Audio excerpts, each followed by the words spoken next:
Hello po mga kalingap, mga kababayan, ka-business ka-papi, Annalisa Reality Vlog, nagbabalik, magandang buhay po. Salamat po doon sa mga bagong pasok niyo subscribers. Sa aking munting kubo, salamat po sa pagsuporta. Nagla-like, comment, share, mga silent viewers, thank you po sa hindi ninyo pag-skip ng ads.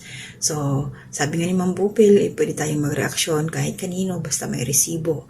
So, yung resibo po ng aking reaksyonan ngayon ay mapapanood nyo po sa dulo ng aking ginawang reaksyon ngayon. Ito po yung nag-viral na security na meron po siyang pinaalis na nagtitinda ng sampagita pero umover po siya. So, masasabi ko doon sa gwardiya, tama yung ginawa niya na ginagampanan niya ang trabaho. Ang mali po, kasi yung bata, tumayo na siya eh. Tapos, aalis na sana yun. Kaya lang, kung makikita nyo sa video clip, hindi ko pa lalagyan ng sound, hinablot pa niya yung sampagita ng bata. Talagang inabot niya, nandun na sa baba, inabot niya. And then yung bata, syempre, nagalit, gumanti. Hinampas-hampas din niya yung guard. Tapos, yung gwardiya, sinipa niya yung bata. Makikita po yun sa video. Napag-alaman naman dito kasi akala nga nila ay minor pa. So, hindi na minor ang bata. Nasa 18 na siya. Kasi kung minor, nasaan yung mga magulang? Bakit hinahayaan magbenta ng ganon? Yun naman, nasa legal age na. Kahit pa naman ganun, hindi pa rin tama yung ginawa ng gwardiya. Kasi pwede naman umalis talaga. Ang sa akin dito, para sa mga gwardiya dyan, ako saludo po ako sa inyo. Siyempre may kapatid akong gwardiya, lady guard po siya. Yung mahinahon na pakikipag-usap. Susunod naman yan eh. Huwag lang masyadong mainitin yung ulo. Kasi katulad ngayon, mga nababasa ko, napapanood ko din na kawawa din ang gwardiya kasi tinanggal na sa trabaho at pwedeng ma-blacklist pa siya doon sa trabahong yan, sa pag-secure. Hindi na siya makakapag-apply pa sa iba. So, paano na yung kanyang pamilya? Di ba di mas kawawa? At ito sa dulo na aking reaksyon na to, may abogado na yung bata. Tutulungan ng human rights. Pero para sa akin, sana yung secure. Humingi siya ng personal ba? Humingi pa ng patawad doon sa pamilya ng bata.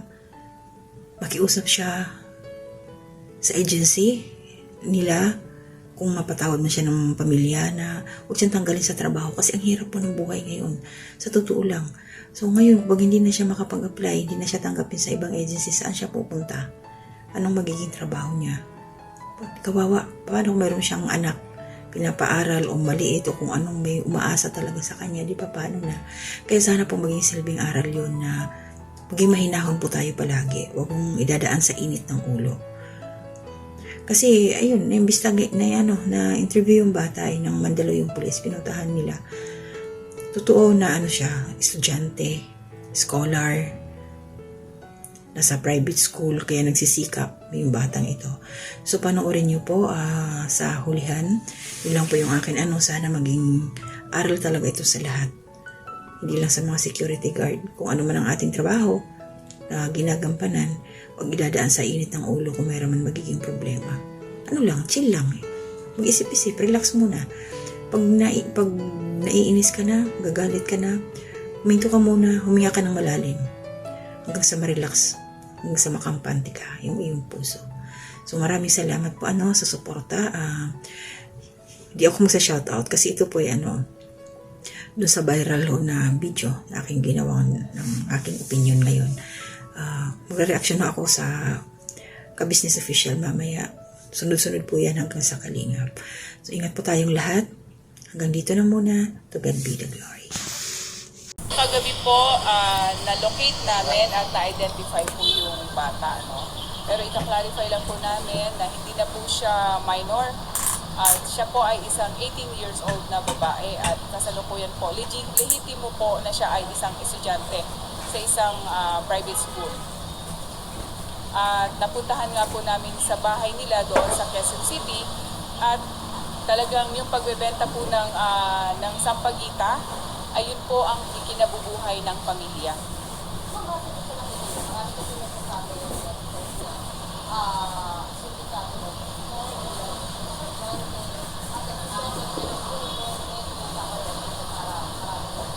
Ika-clarify clarify po natin na yung bata po ay totoo pong estudyante. In fact nga po, siya po ay scholar ng isang private institution at matalinong bata. At nagsusumikap lamang po na madagdagan yung mga pangangailangan nila sa kanilang eskwela dahil po kade-demolish lang daw po ng bahay nila at yun po ay pinatunayan din ng barangay kung saan po nakausap din po namin yung barangay kung saan sila nakatira. Yung kolehiyo po, siya po ay naka-enroll sa BS Medtech. Oo, Medtech.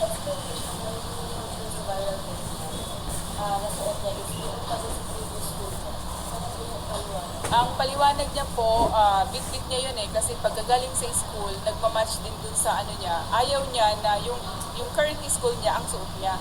So dahil pambahay niya yun, hindi naman niya laging yun ang suot. Nagkataon na on that day, yun ang suot niya dahil pambahay niya na nga yun.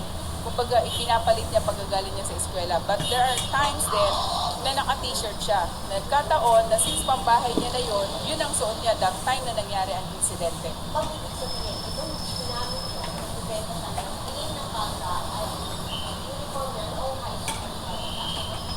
Ang sabi niya kasi is similar, yung palda niya is similar dun sa current school niya. So, upper lang. Upper lang yung pinalitan niya.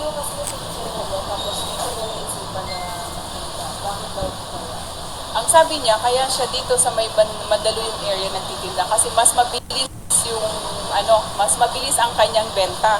At kung titingnan din po natin, isang sakay lang po siya sa bus from Mandaluyong to QC, tapos pwede na po siyang maglakad papunta doon sa kanilang bahay from EDSA. Pwede na pong lakarin or pwede rin po siya mag-tricycle.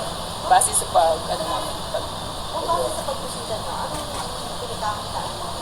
ang pinagkakataan po ng mga magulang is pagbebenta po ng sliced fruits sa kalye, no? Nagkakariton. At yan nga po, yung pagbebenta ng sampagita. At yung nga po, nabanggit ko kanina, nakaka-demolish lang ng bahay nila. So yung pinag-ipunan nila na tuition fee sana nila, kasi 50% na lang naman ang binabayaran nila sa kanyang school Yung pinag-ipunan na pang tuition fee is napunta doon sa pagbili ng rights na bahay, no?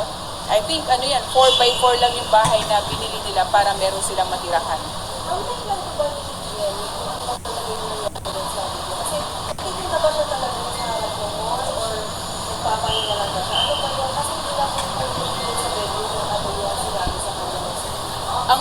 Ang way ng pagtitinda niya is pagbaba niya ng bus, kasi di ba sa carousel, bababa ka ng bus, yan, pagbaba niya ng EDSA, nagtitinda na yan siya.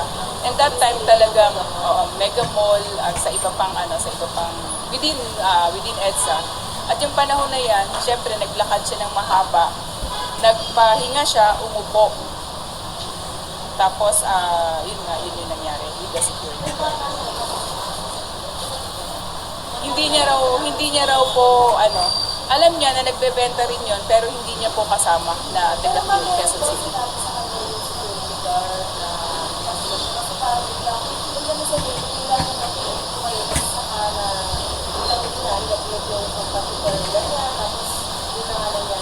Yun po yung iimbisigahan natin and meron na pong lawyer na nag-a-assist sa kanila.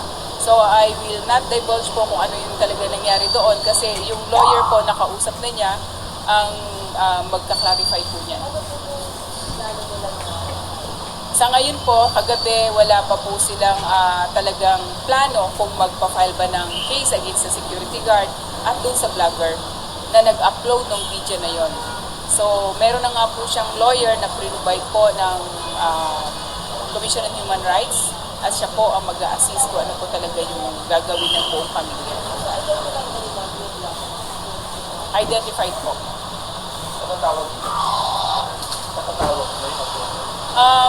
Depende po sa pamilya kung talagang magpupush po sila ng kaso against the vlogger at saka doon sa security guard. Kasi sa kagabi po is wala pa po silang desisyon. Kaya kami po ay nag-aantay ng kanilang desisyon. Kasi po yung klase po ng bata is from Monday to Saturday. Ayaw po niyang maistorbo yung kanyang klase kasi inaalagaan niya po yung grades niya dahil nga po siya ay isang scholar ng private institution.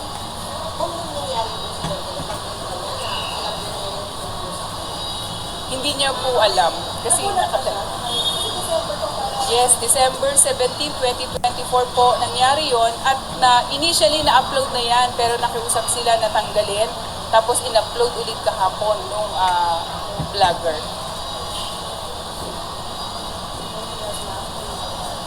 Yun po, papabulaanan namin base po sa aming nakita together with the Commission on Human Rights Lawyers, yung mga barangay Bautes officers natin, to include po yung ating Quezon City Police District personnel. Pinuntahan po talaga namin sa bahay at hindi po totoo na sila ay isang miyembro ng sindikato na nagbebenta at namamalimos within the general areas of NCR.